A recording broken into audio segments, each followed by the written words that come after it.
呢一個嘅實體崇拜當中，亦都歡迎咧喺線上直接睇直播參加我哋呢一個敬拜嘅時段嘅弟兄姊妹同埋朋友。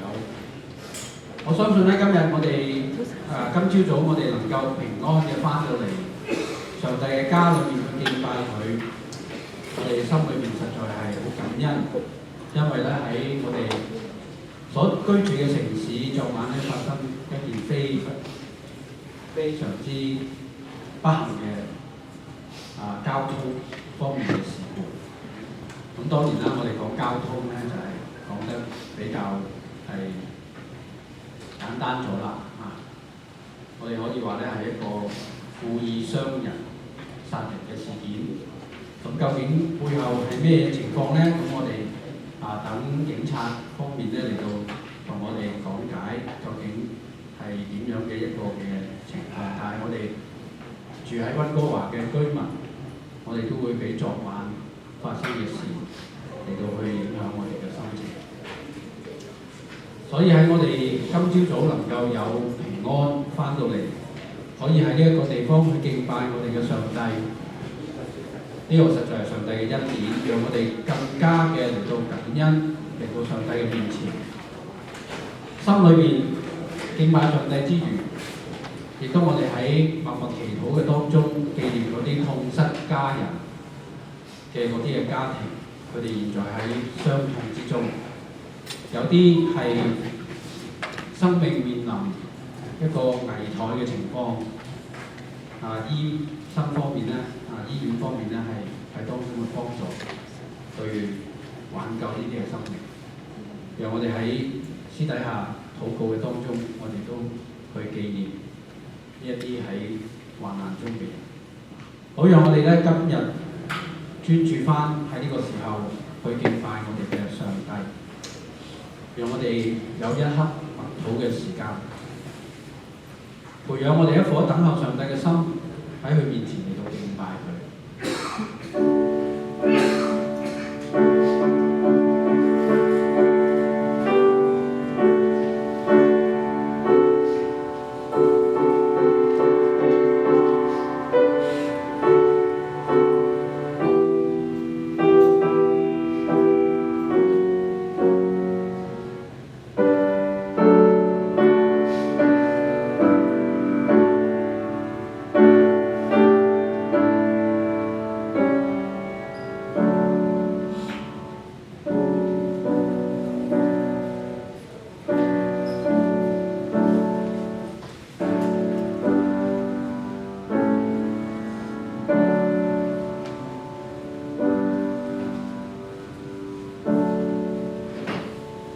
喺呢個時候，邀請大家一齊嘅站立，請聽我宣讀今日嘅宣召經文。宣召經文嘅目的就係叫我哋能夠大眾一心咁樣嚟到對準我哋嘅上帝去敬拜佢。來啊，我們要向耶和華歌唱，向拯救我們嘅磐石歡呼。我們要來感謝他，用詩歌向他歡呼。因耶和華為大神，為大王，超乎萬神之上。呢個就係我哋要敬拜嘅，我哋唯一嘅對象，我哋嘅上帝。現在我哋以詩歌敬拜嘅時間交俾 Philip 同埋 Henry 兩位帶領我哋有呢個詩歌敬拜嘅時段。弟兄姊妹早晨，感謝主嘅看顧。我哋今日想以一個禱告嘅形式嚟開始我哋今日嘅敬拜，讓我哋低頭同祈禱。天父上帝，我哋帶住感恩嘅心嚟到你嘅殿中，嚟到向你獻上我哋嘅敬拜，因為你藉住耶穌基督喺十字架上流血捨身，將隔絕神與人之間嘅幔子從上而下裂開，從此世人就能夠憑信能夠直接進到你嘅裏面，享受與你同在嘅甘甜同一切嘅福樂。更藉住聖靈內住喺我哋眾人之內，教導我哋更多嘅認識你、效法你，能夠與你同工，成為一個合格嘅天國公民。我哋獻上感謝，因為呢一切都係只係你嘅同你嘅愛，而我哋嘅教會成為向你禱告嘅殿，願我哋眾人嘅讚美分享都成為馨香嘅祭，將榮耀讚美全然嘅歸俾你。奉禱告奉主名求，阿門。為愛和合一禱告。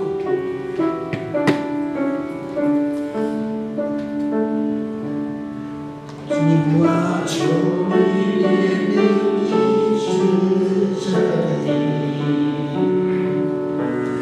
所有紛爭仇恨遠離這地方，求主的愛醫治一切的傷痛，你是醫治者，你是真愛的源頭。主啊，求你赦免我們一切軟弱，使我們一顆謙卑愛人的心。求主的愛撫平一切的傷痕，我們仰望你，你是和平的君王。真心主教導我們彼此相愛，只有愛人使我們合而為一，手牽手，我們同心禱告，願真愛充滿每一個角落。主啊，求你憐憫醫治這地，所有紛爭仇恨遠離這地方。求主的愛醫治一切的傷痛，你是醫治者，你是真愛的源頭。主啊，求你赦免我們一切軟弱，使我們一顆謙卑愛人的心。求主的愛撫平一切的傷痕，我們仰望你，你是和平的君王。真心主教導我們彼此相愛，只要愛人使我們合而為一，心連心，手牽手，我們同心禱告，願真愛充滿每一個角落。真心主教導我們彼此相愛，只要愛人使我們合而為一，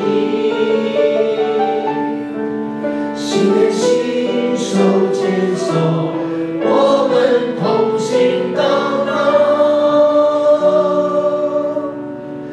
願真愛充滿每一個角落。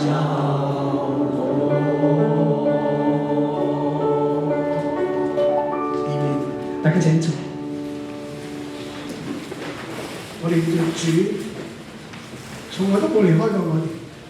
佢話英文講我哋只要我哋求就得着，只要尋找就尋見，只要叩門就給我哋開門。我哋前嘅路，主都會與我哋攜手，主與我同在。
你永伴我，每日裏晝夜裏，你也不改變。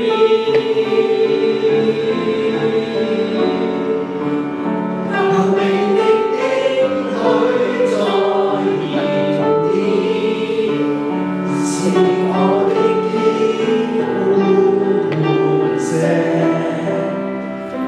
我的一切在你手中，我永屬你。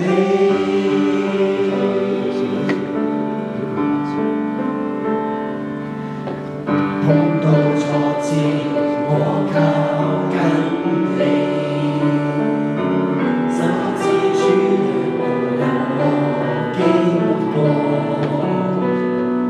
主應許信實永遠跟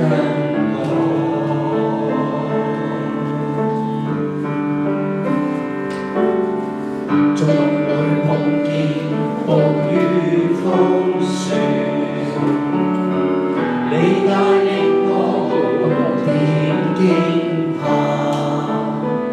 主的光引導我，為我所依。漆黑裏每天中，是我主你在我身邊，真愛耶穌，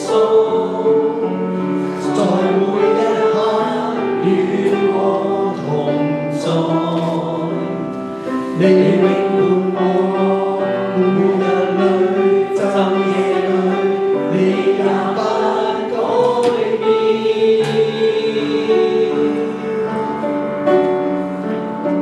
求你的應許再現現，是我的堅固磐石，我的一切在你手中，我永屬你。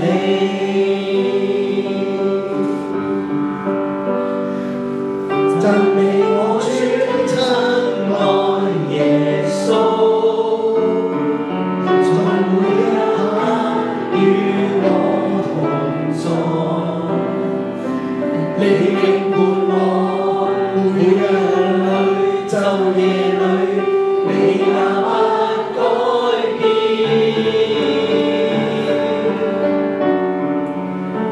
求你的應許再現現，是我的堅固磐石，我的一切在你手中，我永屬你。我的一切在你手中，我永屬你。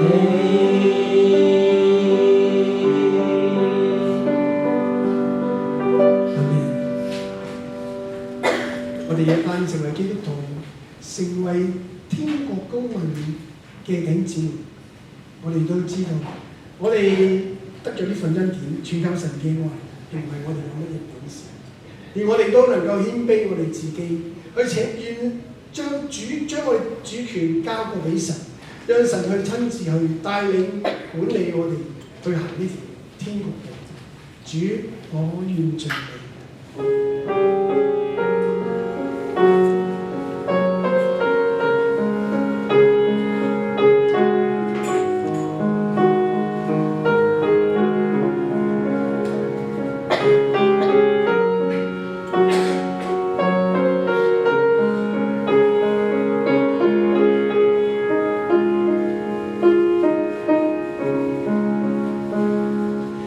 榮耀的救主，我心。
讓我哋最後嘅兩首都成為我哋彼此嘅鼓勵，成為我哋嘅力量。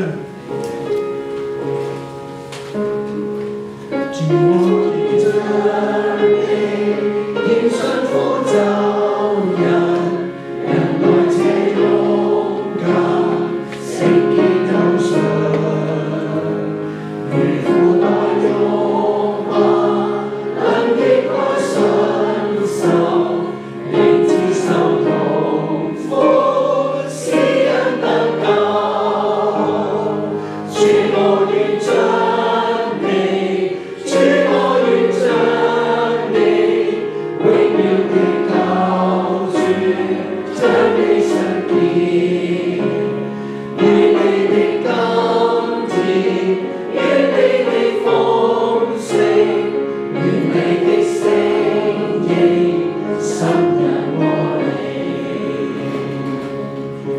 主我願將你聽我懇求聲，以愛與聖靈充滿我心，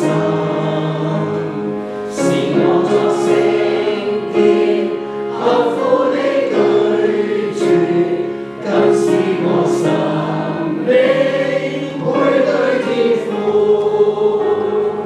主我願將你，主我願將你，永做永救主，將你相見，願你的甘甜，願你的豐盛，願你的聲音深入我靈。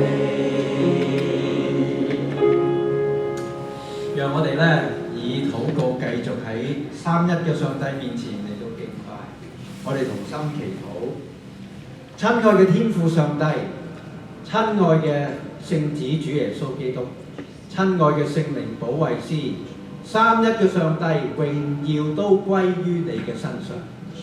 奇妙之極，我哋冇辦法用我哋人有限嘅理性同埋智慧，能夠透徹嘅明白你係點樣嘅一位上帝，但係你卻係撫就我哋呢一班卑微嘅罪人。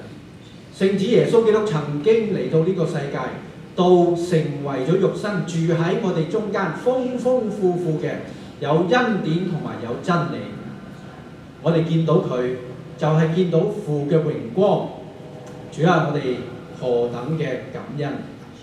而當主耶穌基督要翻到去佢原本嘅嗰個嚟嘅嗰個地方嘅時候，就係上帝寶座嘅右邊嘅時候，佢又差遣聖靈內住喺我哋眾信徒嘅心裏，讓我哋能夠透過聖靈嘅感動帶領重生嘅工作，讓我哋對上帝又有深入嘅了解，對真理亦都有深入嘅認識。主啊，我哋為着你安排嘅呢一切，喺呢個救恩裏邊對我哋彰顯嘅嗰個嘅恩情，我哋冇辦法嚟到去圖報，我哋只能夠喺主你面前懷住感謝嘅心嚟到去敬拜服侍你。但願我哋好似呢首詩歌咁樣，個祈禱就係我哋嘅生命越過係似我哋嘅上帝，有我哋主嘅嗰種形象喺我哋嘅生活嘅當中，嚟到將上帝嘅榮耀彰顯，叫人認識父你自己係點樣，喺我哋嘅身上願意你彰顯你自己嘅榮美。主啊，我哋就咁樣謙卑嘅喺主你面前嚟到去敬拜你，願將榮耀頌讚全歸到你嘅身上。你亦都喺當中臨格喺我哋嘅中間，藉住你自己嘅侍女釋放你嘅話語嚟到去向我哋眾人講你要我哋聽嘅真理。願你喺當中嚟到帶領整個嘅聚會。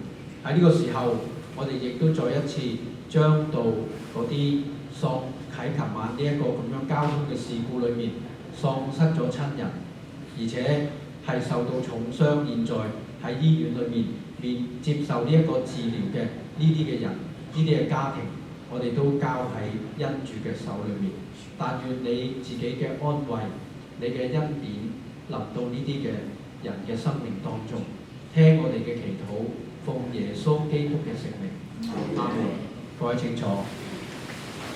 今日小靈傳道揀嘅經文係取自約翰福音第14章1至到10節、15節10節去到15節去到20節跟住29節嘅。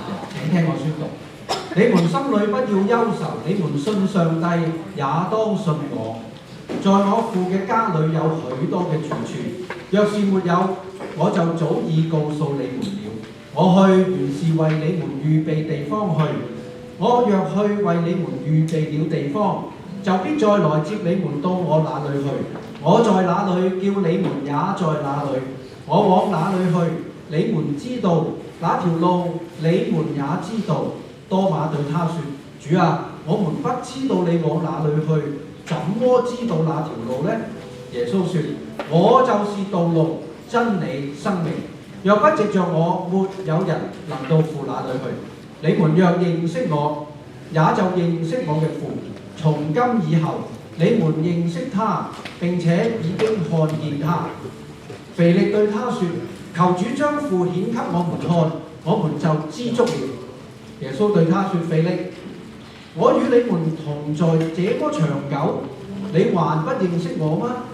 人看見了我，就是看見了父。你怎麼說將父顯給我們看呢？我在父裏面，父在我裏面，你不信嗎？我對你們所說嘅話，不是憑着自己說的，乃是住在我裏面嘅父做他自己的事。15節。你們若愛我，就必遵守我嘅命令。我要求父，父就另外賜給你們一位保惠師，叫他永遠與你們同在，就是真理嘅聖靈，乃世人不能接受的，因為不能見他，也不認識他。你們卻認識他，因他常與你們同在，也要在你們裏面。我不撇下你們為孤兒，我必到你們這裏來。還有不多嘅時候，世人不再看見我，你們卻看見我，因為我活着，你們也要活着。到那日，你們就知道我在父裏面，父在我裏面，我也在你們裏面。第29節。現在事情還沒有成就，我預先告訴你們，叫你們到事情成就的時候就可以信。今日我哋有黃小玲傳道喺我哋當中講嘅題目係我在你裏面，你在我裏面。將時間交俾你。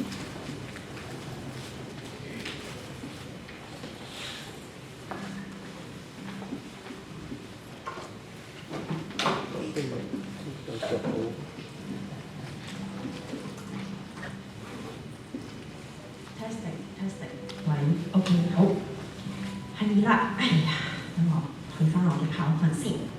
好，咁咧，今日咧我就冇用 mic stand， 大家要忍耐一下，因為咧我應該係會手震嘅，而且係震得好犀利。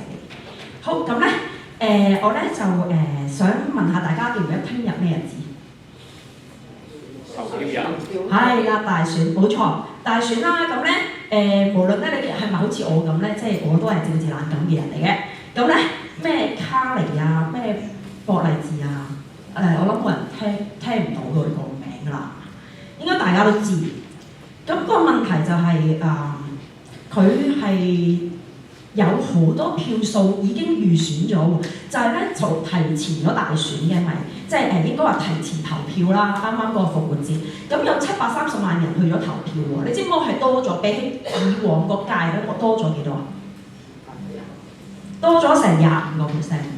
咁其實係好多人咧都會去選呢一個嘅投票。今次呢一個投票會好多人去選。如果你要去投票，或者你係將會去投票嘅人，你會點樣揀呢個政治人物啊？我想問下你。唔知揾政綱咯，係咪？係咪睇政綱啊？係。但係我想問係咪政綱寫乜？你有信乜啊？大家都笑啦。其實其實你一定會睇嗰個人或者嗰個政黨以前做過啲乜，對唔對啊？我先至會去信佢講嗰個政綱，啱嘛？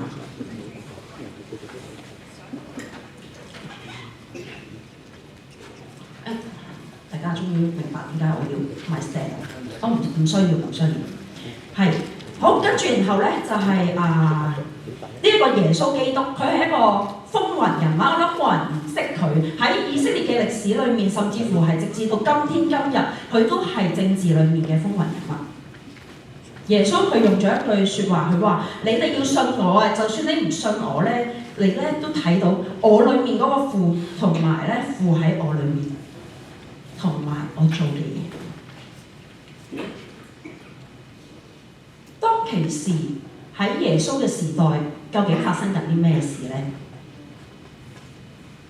睇到啊 ？OK。咁咧呢度咧就好搞笑嘅，呢個經文咧裏面我哋睇到啲咩咧？耶穌咧佢咧首先咧係俾一個叫瑪利亞嘅女仔為佢嘅安葬之日，就係佢預備死嘅日子咧去抹膏抹佢。然後咧耶穌咧就咧預備死嘅嘛，係咪？所以咧佢就騎住驢駒進城啦。跟住然後最後咧佢更加咧預備咗一個最後晚餐，係咪咁啊？弟兄姊妹係咪咁啊？對唔住喎，搞錯咗喎大家。呢個係你2000幾年後嘅今日，我哋去定性當其時發生嘅事。大家搞清楚，2000幾年前發生緊咩事？係嗰班門徒、嗰班以色列嘅猶太人，佢哋係見到耶穌基督俾一個人攞咗1年嘅工資，嗰啲咁貴重嘅拿但香膏去抹佢嘅腳啊，抹佢嘅身體啊！哇！呢個咩人嚟㗎？你會唔會攞一年嘅工資嚟送俾黃小玲用啊？OK， 榮耀進城啊！係所有人喺度嗌緊，哇！彌賽亞我哋嘅彌賽亞要嚟啦！佢哋相信乜嘢啊？佢哋相信嘅係呢一個係猶太人嘅王啊！弟兄姊妹，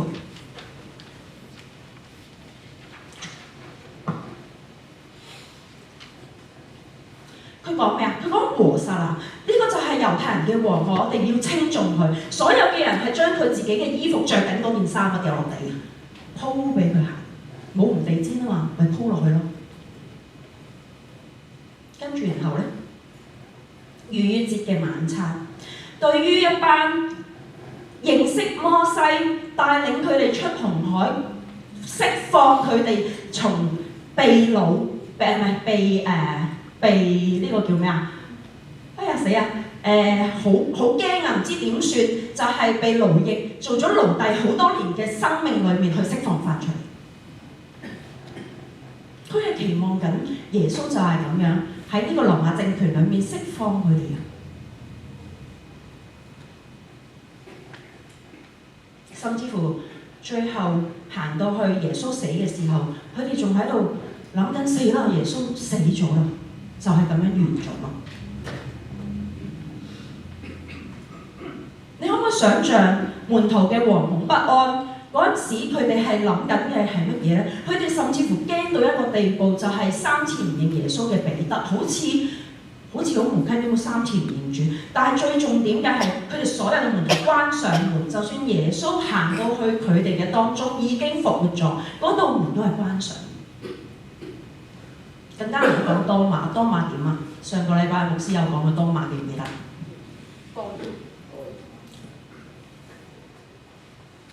我講緊嘅係耶穌受死、復活、升天，所有嘅嘢都發生晒，係咪完啊？呢個聖經故仔完結啦，喺呢度 end 咗。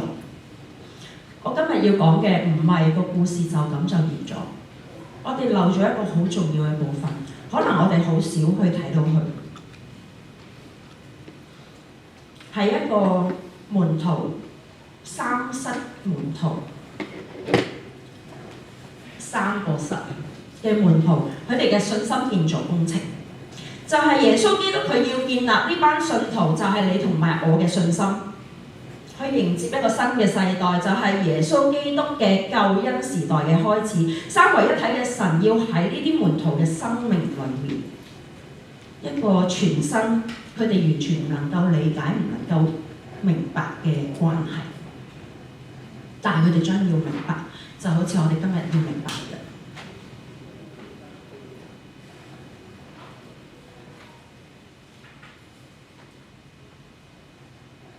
呢個三失咧係乜嘢咧？第一個係失去，就係咧佢哋要失去耶穌每一天同佢哋生活啦。第二個失咧係失意，就係佢哋好憂愁。佢哋咧耶穌形容為乜嘢咧？喺16章第20節，耶穌係咁樣講嘅。佢話：你哋要痛哭哀號，世人咧反要歡喜。你哋就係呢班門徒將要憂愁。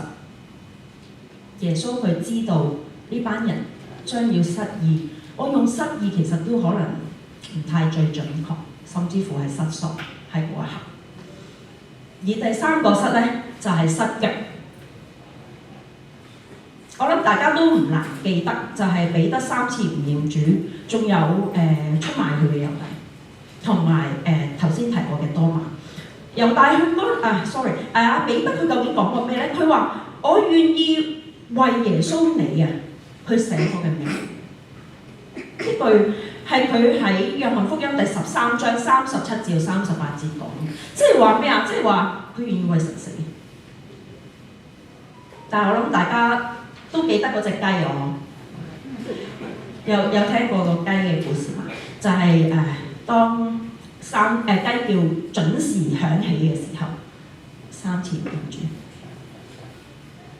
我唔知道你嘅過去有冇試過失去，就係、失去陪伴喺我哋身邊嘅人，或者係失意、失喪，就係、你嘅心思意念好似冇咗方向，唔知點樣行落去。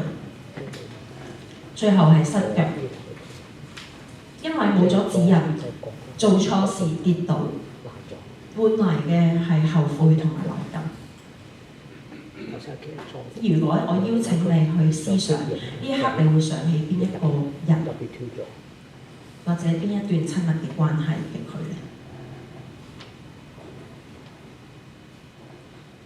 或許佢係離開你生命嘅嗰個，唔再見到佢。生同死令到彼此相隔，或者只係令到你好失意，或者係冇咗佢之後，原來我會失腳。我今日咧好想邀請你咧，同我一齊去進入上帝預備俾我哋呢一個信心嘅工程，建造工程，去重新去睇下。耶穌為我哋預備咗一啲嘢，係原來喺升天同埋復活之前已經為我哋預備好晒，但係我哋可能睇漏咗。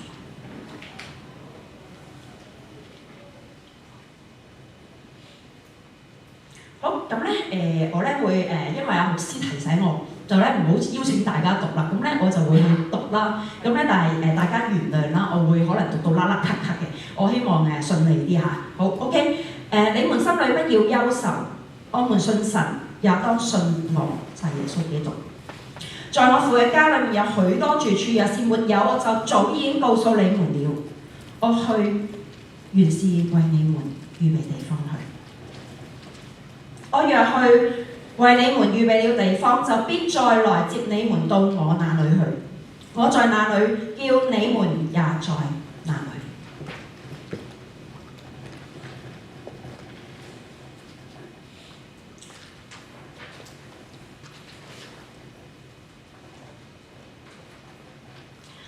雖然咧耶穌基督咧佢復活，但係咧有一件事係真真確確嘅，就係、是、耶穌基督將要離開呢一班門徒，呢班門徒係的而且確失去咗每一日嘅陪伴，呢個係實實在在。耶穌但喺呢度，佢卻係要話俾佢哋知，你要記住呢個係第14章嚟㗎。耶穌死咗未啊？未死。佢係提早話俾佢哋知，話俾佢知乜嘢啊？我要去為你哋預備一個地方，而呢一個地方死係唔可以阻隔我哋，就係、是、我喺邊度，你都要喺邊度。喺第14章更加耶穌佢話咧，人咧若果愛我，就會遵守我知道我嘅命令，佢咧就必會愛他，即係愛我哋。而且咧，佢去邊度，我哋都會與佢同住。所以我哋就住頭先14章嘅經文，我哋可以理解到嗰個同住啊，亦都即係話呢一度經文裡面話啊，預備嗰個地方，呢度係啦，冇錯，預備嗰個地方係咪就係天堂會有間 house 有好多間房，我哋一人一間咁樣啊？唔好搞錯喎，大家唔好曲解咗，而係講緊嘅係耶穌基督同埋我哋三一嘅神要與我哋同住，並且要與我哋同在。呢種嘅特權同埋殊榮係俾邊個㗎？請問第一節講咩？信嘅。所以我想講嘅係，或許我哋曾經有失去，就好似班門徒一樣，佢失去耶穌真實嘅陪伴，但係死亡並唔能夠阻隔呢一份親密嘅關係。耶穌基督佢好清晰咁樣話俾我哋知，佢會再嚟。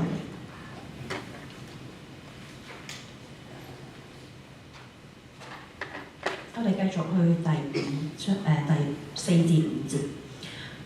我往哪裏去？你們知道那條路。多馬對他說：主啊，我不知道你去哪裏，怎麼能夠知道嗰條路呢？佢話我唔知你講咩啊？呢個頭先提過個名啊，記唔記得邊個講嘅呢句？呢句邊個講㗎？多馬講啦。佢話唔知道嘅意思係唔認識嗰條路。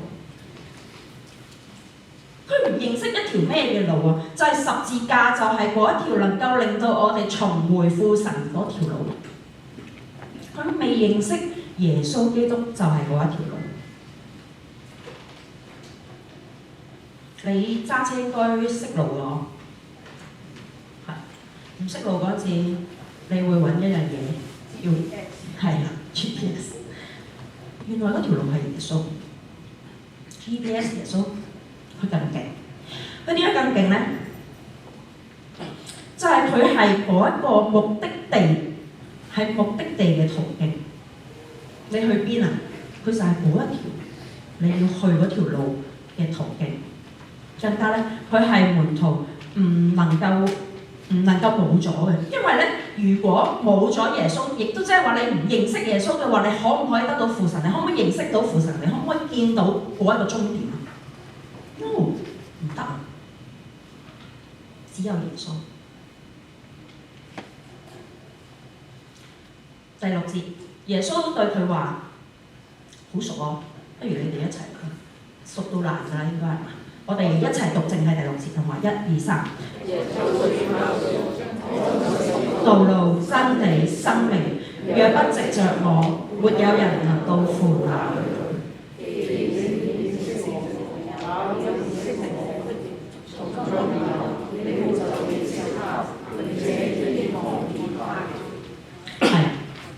你認識我，就認識見到呢個父神。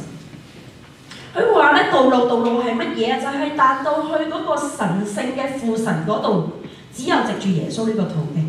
而真理係乜嘢啊？就係具體同埋權威嘅啟示者，就係耶穌自己。佢將呢一樣咁抽象，我頭先講完，可能你都唔講明嘅嘢，去真真實實喺生活裡面俾我哋見到。而更重要嘅係，我哋因着佢，藉住耶穌基督可以得着永遠嘅生命。哇！聽咗好多啦，呢啲你其實有冇感受過咧？耶穌同埋父神喺我哋嘅生命裏面，我哋以前可能好似一班猶太人一樣，唔知道、唔明白，跟住佢嘅門徒就出嚟代表我哋問咗啲問題啦。而啦，第8節，腓力對佢話啦：主啊，將父顯俾我睇下啦，俾我哋睇下，我哋就知足啦。哇！死而無憾。耶穌咧對佢話：腓利，你同埋我喺度，即係你哋啊，同埋我喺度一齊咁耐啊，這麼久，你仲唔認識我咩？我哋都同神喺埋一齊好耐啦，你仲唔認識我咩？睇見我嘅人就看見父，你點樣話我仲要將父顯俾你睇啊？喺耶穌嘅角度或者喺神裏面，佢已經做咗。問題係睇唔睇到？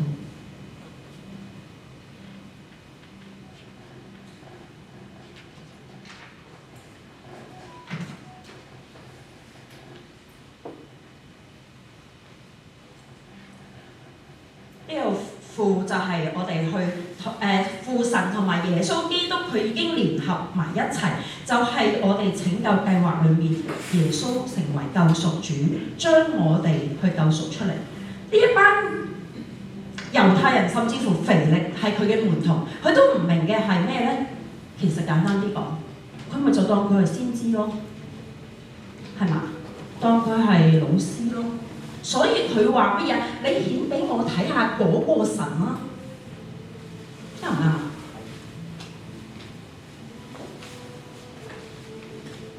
耶穌係咪先知？我諗2000幾年後今日，我哋口裏面識得講耶穌唔係先知，但係耶穌同我哋係咪有關係？我哋睇第10節。跟住耶穌再繼續話俾佢知，因為知道佢唔明。我在父裏面，父在我裏面，你不信嗎？我對你們所說嘅話，不是憑着自己說的，而是住在我裏面嘅父在做他的工作。亦都即係話，耶穌喺父入邊啊嘛，係咪？父亦都喺耶穌入邊啊嘛。呢個咧係講緊乜嘢咧？係佢哋相互性係有關聯嘅，係喺入邊，而唔係話好似人哋砌機械人咁咧，將兩隻機械人啊，或者好似 LEGO 咁咧，將佢嗰嚿同我嗰嚿稱埋一齊，咁就為之聯合。而係佢係完完全全地喺本質上面係融合咗，佢係本體，佢就係嗰一個神，唔存在於嗰一嚿係父神，嗰一嚿係耶穌。我冇辦法揾到一個例子，就算好多嘅神學家，我相信歐文牧師都知道，好難去揾一個比喻去講，因為我話水三個層次冇都唔能夠，所以我更加唔想用比喻去講，係因為太奧秘，冇人能夠咁樣做。但係你話有一樣嘢係好清楚嘅，就係耶穌嗰個途徑，佢係代理人嘛。佢係咪一個代理人啊？耶穌，佢唔係代理人啊，而係喺我哋當中，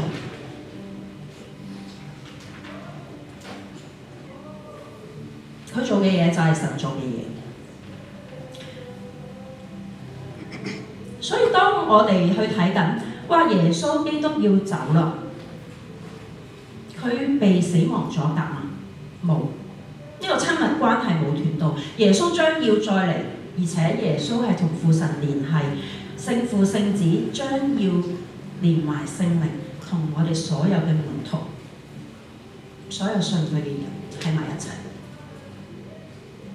呢個係耶穌臨死前特登話俾我哋知。第二樣嘢咧，頭先有兩個失，第二個失係咩失啊？係啊，失憶啊或者失喪啦。咁咧我唔知你有冇試過失憶啦。咁咧就係冇晒方向啦，唔知點樣行落去啦。唉，真係凄涼。第15節，你們若愛我，就會遵守我嘅命令。我要求父，父就賜給你們另一位保惠師，另外一位保惠師，使佢永遠與你們同在。呢個保惠師咧，如果喺當其時嘅文字要攞本詞典出嚟解嘅話，個意思係咁樣嘅。佢係咧一個辯護者，即係咧喺法庭嗰度企喺你身邊嗰個咧，直情挨住你，maybe幫你做翻嘢，幫你拗贏佢，唔知道。但係耶穌佢驚我哋搞錯，於是耶穌佢好清楚話俾我哋知，呢、個保惠師係乜嘢？佢係安慰、教導，佢要為耶穌作見證，令到世人知罪。更加重要嘅係佢將唔明嘅嘢，即係我同你唔明嗰啲奧秘咧，喺你嘅生命裏面每一日喺呢一度，就喺呢度話俾你知，感受得到，讓你明白未來嘅事。呢、個就係聖靈。好多人聽過聖靈係咪？想講嘅係最重要，聖靈有咗之後會唔會走啊？永遠就係同你一齊。仲有最重要嗰樣嘢，有啲人話：哇，嗰個人好虔誠㗎，個聖靈係咪大啲㗎？又識講方言㗎，又有醫治啊，咩好多嘢㗎係嘛？聽過，搞清楚喎。耶穌基督冇話過任何一個聖靈係唔同喎，即係話嗰個人能夠做嘅，你作為信徒，我作為信徒，能唔能夠做到？第17節，他就是真理嘅靈，係世人不能接受，因為咧佢哋既看不見，也不認識他。你們卻要認識他，因為佢常與你們同在，也要喺你們裏面。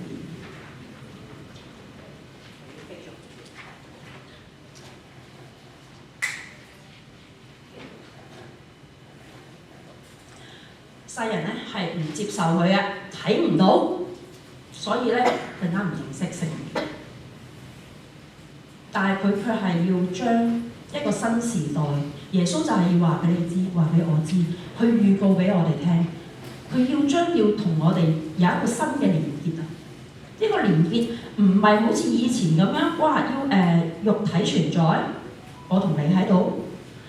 而係就算呢一刻耶穌嘅身體已經唔喺度，佢住喺邊啊？喺你嘅心裏面，喺我嘅心裏面。我唔會撇下你們為孤兒，我必到你們這裏來。或許呢班門徒好懷念呢一個耶穌基督。但係耶穌佢要話嘅係，我唔會掟你喺度，我唔會留低你喺度。更重要嘅係乜嘢？再過不久，世人不再看見我，你們卻會看見我，因為我活着，你們也要活着。係咪就係話復活嗰陣時唔俾其他人見到耶穌個身體？呢個唔係咁樣，唔淨止係咁樣。唔係話你見唔到，而係因為我哋係信嘅人，所以我哋能夠有佢喺度，佢已經喺度。到那日，你們就會知道我在父裏面，你們在我裏面，我也在你們裏面啊！我想問你個心一次，你有冇感受過神喺你嘅生命裏面？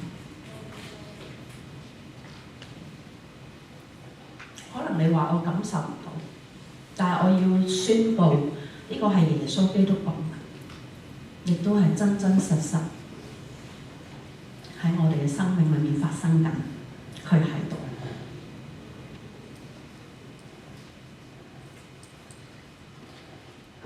失意之中，耶穌神三一嘅神佢同在，佢同邊個同在？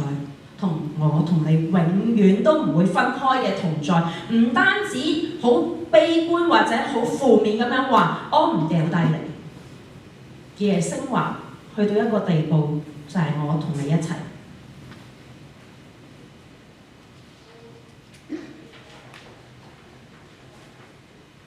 好，咁咧就講下啦，咩原因我今日攞咪啦？我喺神學院嗰度咧，第1年。讀到下學期，我每一次攞咪都震過貓喎，我唔知你有冇見過，係咁樣震法嘅。支咪咧係真係，只要唔係視障嘅同學都可以見到我揸咪係震嘅。但係你知唔知我做緊咩？我唔係去講道喎，我係問問題啊，我唔明啊，咁明咁深嘅啲神學問題，你講乜啊？我係揸咪去問老師，但係我問啲問題其實對於好多同學嚟講係好低能嘅，你明唔明啊？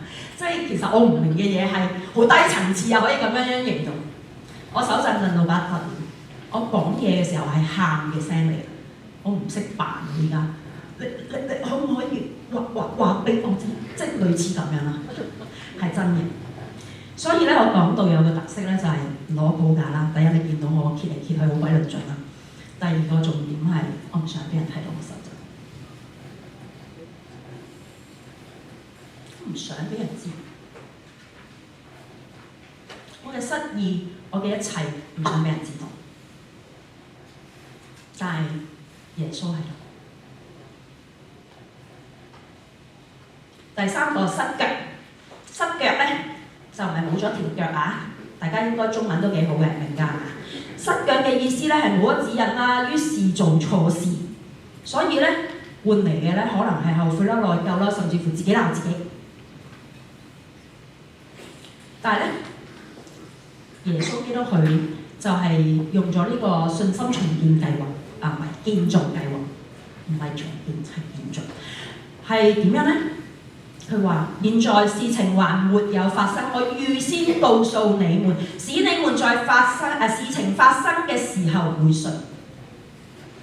OK， 呢個係第29節。如果你睇14章至到16章，成個段落都係耶穌基督告別之言。佢要同門徒去講，佢要講嘅係乜嘢咧？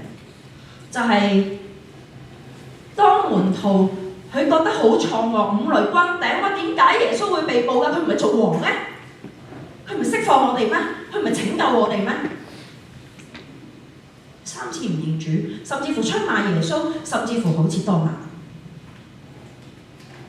耶穌佢理解，佢知道，佢預知到㗎啦。如果唔係佢點寫出嚟啊？14至到16，佢點講出嚟啊？係嘛？耶穌已經知道㗎。我哋咧關於多馬呢個人物咧嘅記載，其實咧係唔多嘅，但係咧我哋可以揾到第一樣嘢咧，就係10至到11章，就係拉撒路，記唔記得？拉撒路死嘅，拉撒路係瑪利亞個細佬啦，佢死嘅時候死咗幾多日啊？記唔記得？臭咗啦，佢哋話喂臭咗㗎嘞喎，於是咧佢就耶穌就準備去啦。嗰個經文嗰個記載咧，所有門徒都嗌佢唔好去，因為其實猶太人已經準備去害佢㗎啦。所以咧，佢話要去嘅時候咧，啲門徒反對㗎其實。但係咧，多馬佢竟然話：哇！我哋一齊去睇下做咩啊！真係得。但係佢賺咗喎，佢睇到咩啊？死人復活咯，係真係死人復活，幾正啊你話？呢度。係啦，佢睇到死人復活啦。然後咧，耶穌咧亦都係呢一章裏面第14章。頭先我哋讀經文嗰陣時，記唔記得佢喺唔喺度㗎？多馬喺唔喺度啊？頭先我讀經文嘅時候喺度喎，佢知嘅喎。然後佢係知道晒將要發生嘅事情。最後就係多馬佢喺20章嘅時候，佢同耶穌講啊，佢話佢同門徒講，如果我唔揾隻手指咧篤入去嗰條罅，條被槍刺穿嘅肋旁，我唔信。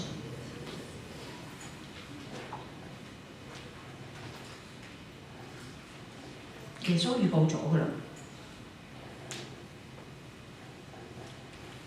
多馬係一個好多疑嘅人。當佢探隻手入去嘅時候，佢竟然講咗一句説話，就係我嘅主，我嘅神。佢正式嘅去宣告佢見到耶穌。唔係因為嗰次佢見到死咗好多日嘅人復活，唔係因為嗰個預告，係直至到佢失腳跌倒之後，佢先至嚟到宣告。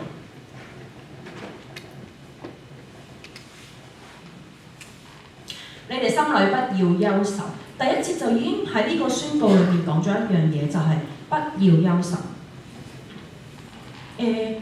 唔係講緊喂你哋唔好喊啊，唔係講緊你哋應該唔會憂愁，亦都唔係講緊你哋唔可以失腳。呢、個不要，佢呢度咧有另外一個翻譯譯本咧，別啦，別在，或者係咧英文譯本啦 ，Let not your heart be troubled。我諗好重要嘅係，我哋別再去憂愁，唔係耶穌唔知道、唔接納，我哋要搞清楚呢個不要，唔係唔接納啊。OK， 係話緊嘅，佢相反嘅話。我告訴你哋，使到事情發生嘅時候，你哋可以信。由第一節開始到第29節，佢都係講緊一個字：信。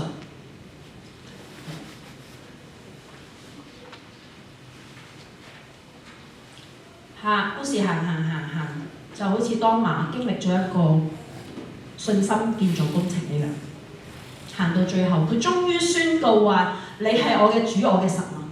嘅嗰一刻，耶穌點答佢啊？記唔記得？我哋一齊讀好嘛？1、2、3。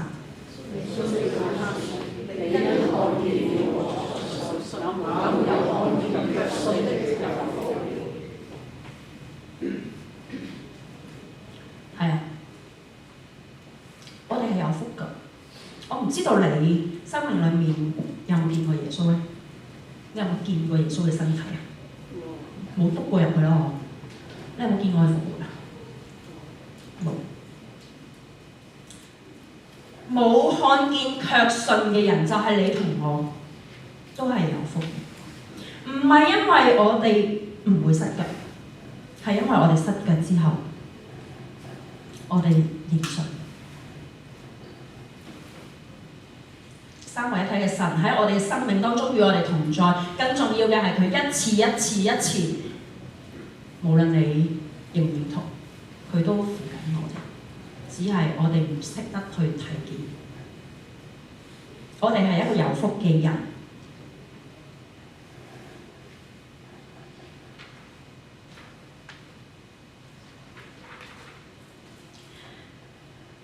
弟兄姊妹同埋朋友，我今日去講道唔係因為我係傳道人，所以我喺台上面去宣告神嘅聖言。當然我係宣告緊，但係呢一個係我親身嘅經驗。就好似琴晚喺單攤嘅意外一樣，本來一個好開心慶祝嘅活動，好多人嘅死亡同埋受傷，苦難，就好似我第一次喺真道堂講道所講嘅苦難嘅題目一樣。我嘅題目主題係擇善固執，就係去選擇神，選擇去相信呢一個嘅神。苦難解釋唔到好多，神學一日到黑喺度討論，好多神學家用盡佢嘅一生。我哋可以問點解？但係耶穌佢卻話咗咩啊？在世我們會有苦難，但係可以放心，因為乜嘢啊？因為耶穌基督已經勝過死亡、復活，而且勝過世界。佢死亡唔能夠阻隔神同我哋嘅關係，佢真真實實將要再嚟，佢將要結束呢一切嘅苦難啊！但係問題係，我哋信嘅人會點呢？可能頭先開始嘅時候，你會記起一啲人，呢一啲人都會同我哋一樣，進到去耶穌喺邊，我就係邊，去到嗰度。第二個就係喺失意之中，每一個你哭泣、喊到唔識再形容嘅晚上，冇人幫到自己，但係有一個人唔係，有一個好完整嘅人同埋神，耶穌基督佢喺你嘅心裏，聖靈同你同住，係永遠嘅同住，三位一體嘅神就係咁樣喺度。如果你未試過，試下祈禱揾佢，好似同空氣講嘢係啊！我中學嘅時候都係，我記得我小學嘅時候祈禱同空氣祈禱，好似問神你係咪喺度㗎？你係唔喺度㗎？但係一次一次嘅苦難話俾我知佢喺度。最後，當我哋失腳嘅時候，三位一體嘅神，佢一次一次成為我哋生命之中嘅扶持。今日我仍然係好笨好蠢，我成日都做錯嘢。我嘅心靈裏面亦都有好多我自己嘅傷痕。但係耶穌，佢係咪講咗一句 That's okay？ 唔單止係咁，佢話 You can be not okay。你可以㗎，冇問題啊，我知啦。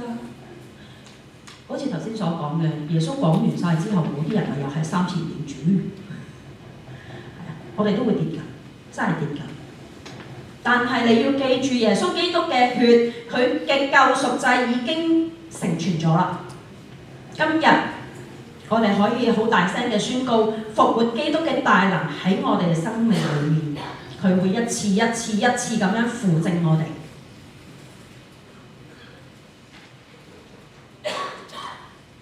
所以我今日揸住呢個咪，讓大家見到我嘅鬥志，亦都讓大家見到我嘅狼狽，但係唔會因為咁樣上帝離開我。多謝。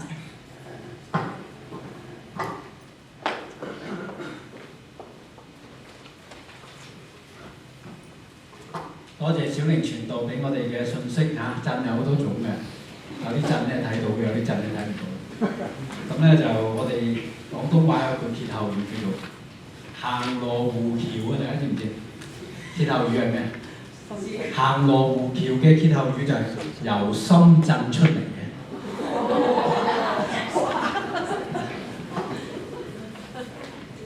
喺上帝面前咧，懂得震咧。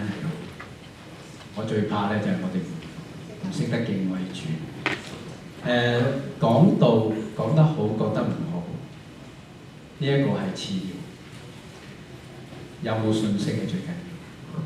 多謝你小李傳道，俾我哋今日一篇好嘅信息。好，求主咧係將佢自己三一上帝與我哋同在嘅真理喺我哋任何一種嘅生命處境當中，佢嗰種嘅不離不棄，成為我哋今日生活嘅力量，亦都成為我哋面對住喺我哋周圍聽見一啲噩耗，好似琴晚喺 Fraser 街41街交界發生嘅呢一宗咁樣嘅悲劇嘅時候，我哋嘅心靈裏面仍然係穩當嘅，因為知道上帝係掌管一切。好，現在我哋咧有奉獻嘅時間，回應上帝俾我哋嘅愛，俾我哋嘅恩典，讓我哋甘心樂意嘅嚟到去奉獻俾翻佢。謝謝。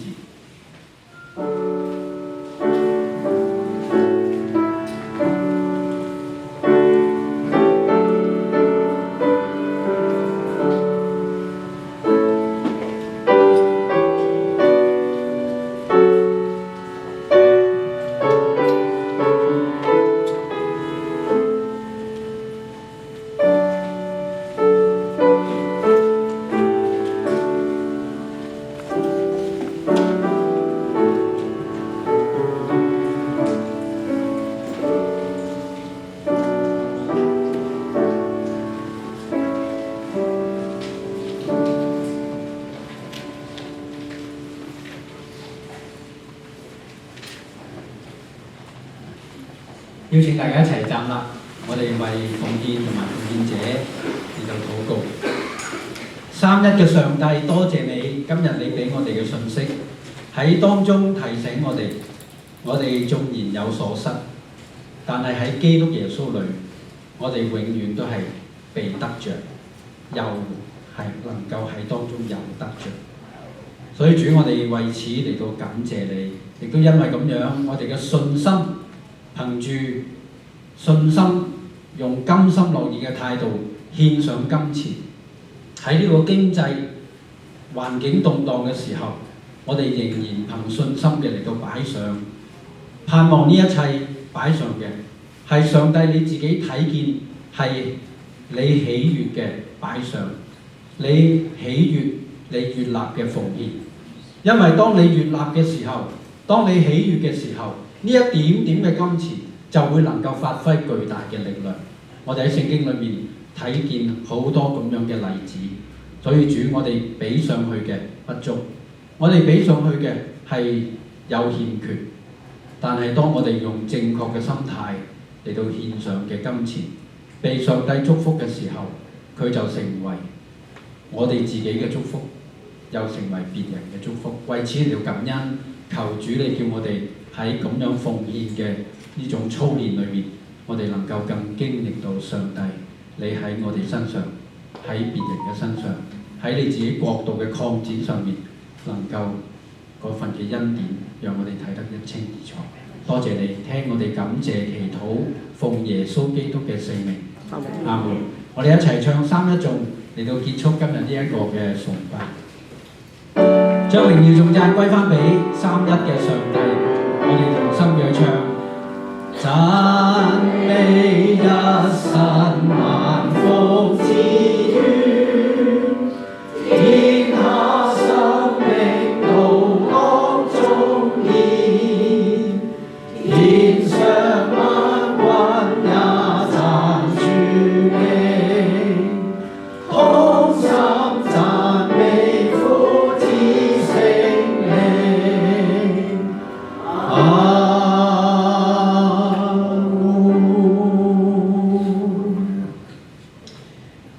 但願賜平安嘅上帝親自使你哋全然成聖，又願你哋嘅靈魂身子得蒙保守，在我哋主耶穌基督降臨嘅時候，完全無可指責。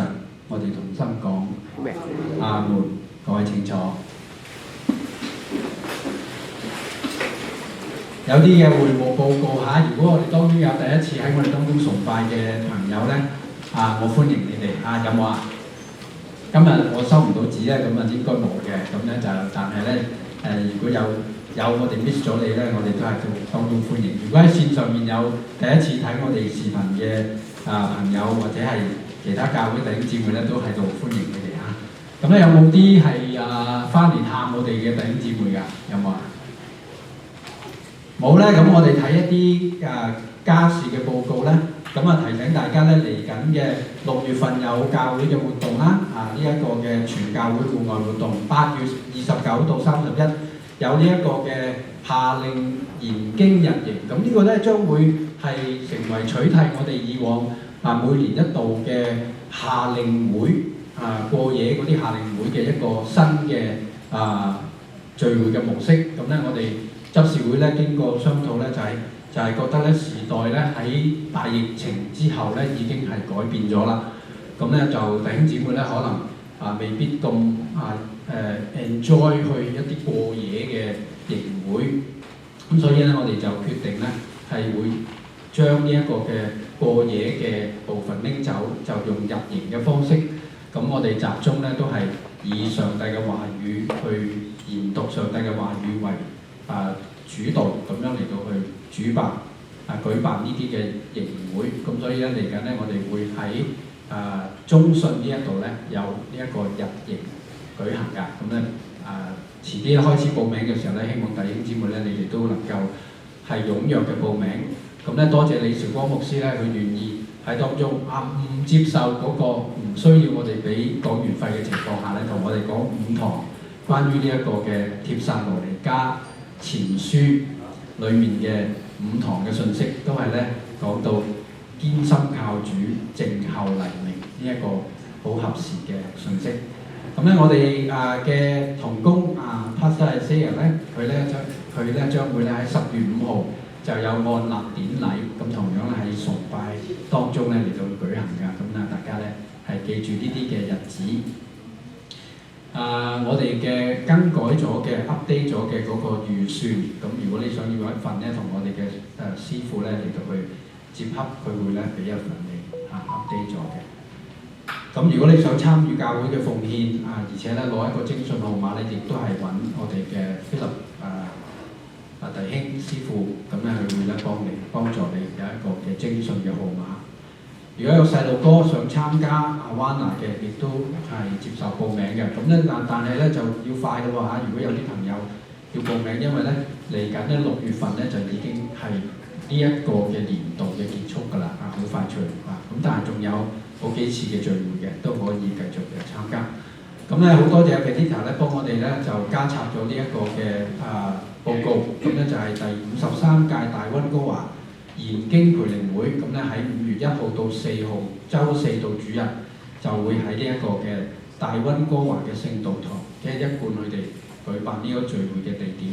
咁喺當中咧有嗰個由陳世欽牧師主講嘅，用國語主講嘅重燃挑戰中信仰嘅火焰。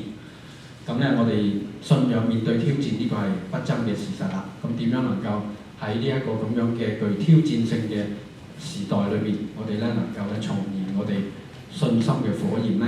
咁咧呢個係陳世欽牧師今年要講嘅主題。咁好重要嘅就係咧，頭先小靈傳道都提醒我哋啦。我希望咧鼓勵大家，明天如果你未投票嘅話，請你盡你公民嘅責任。喺明天咧參與呢一個嘅投票啊！